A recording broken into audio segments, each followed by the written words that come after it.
Hello everyone, happy Monday. If you're at work, it's almost time to come home. So, almost time for dinner, almost the end of the day. Hair's a little staticky. That's okay. Anyway, hi guys. So I'll try to make this short because I know I get like really chatty. I just love to talk. I could just go on and on and on. And get off track and stuff. But what I wanted to talk about today was my why, for why I'm doing the live training on Wednesday for the Finding Hope and Healing. Because I know that name's a little ambiguous. So what in the world is it about and why am I teaching it? So I grew up all my life not speaking my truth. And that caused, so like I've taught before that if you don't deal with your emotions when they happen, or deal with experiences when they happen, or stuff like that, if you don't process things, if you don't act on the emotions and learn from them, it gets stuffed down into your body, and those emotions get stored in your body somewhere. And so I have PTSD, which my experiences that I've had have not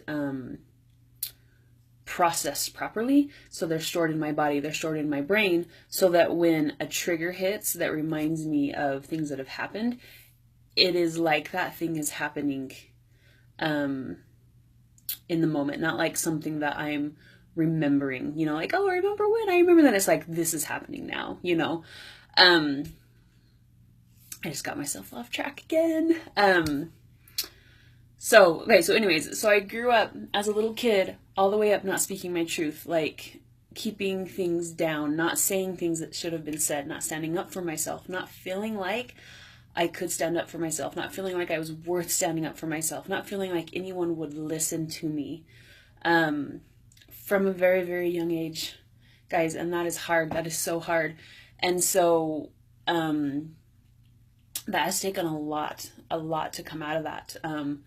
And I still struggle sometimes with speaking my truth and going, oh yeah, I can say that, and even if nobody listens, I said it. So as a result of not speaking my truth and feeling like no one would hear me, and no one, hi Trina, feeling like no one would hear me, and I couldn't get what I want, and I wasn't worth it,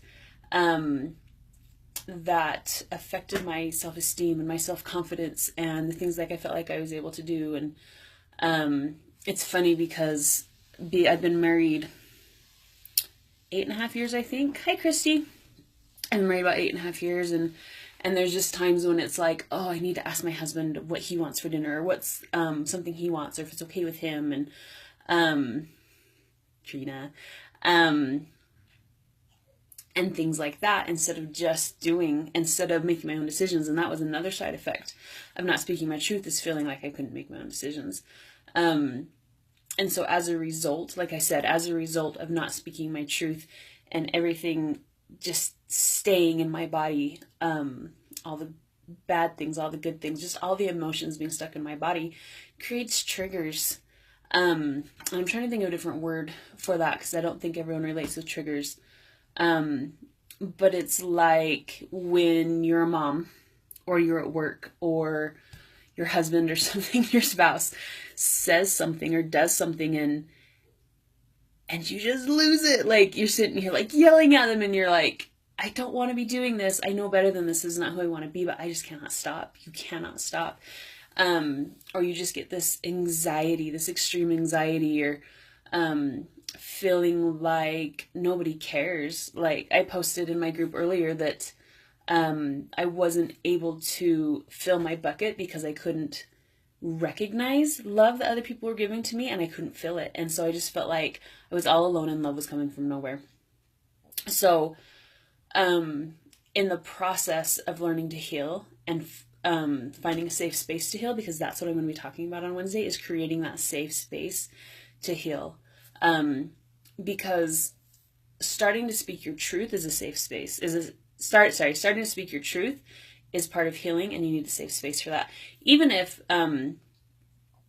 it isn't just people who have PTSD, or who've had trauma, or who've had bad experiences with relationships or their childhood or something like that, that have these triggers and have these things come up. It could be like, you got married, you had kids, and the culture that we live in, the world we live in, is saying, okay, now that you're a wife and a mother, this is how you need to be. And if you're not like that, then you're failing. And not everything works for everyone. And so you're failing. You see yourself as failing, and oh, that hurts, because all we want to do is be the best wife and best mom we can be, and be a good person and do good.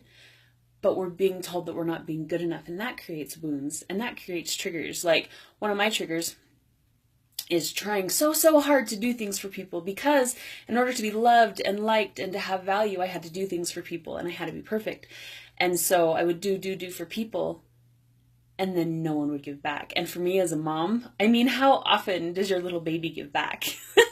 You know, you get the smiles and stuff, but for me, you know, it was hard. I lost my train of thought again.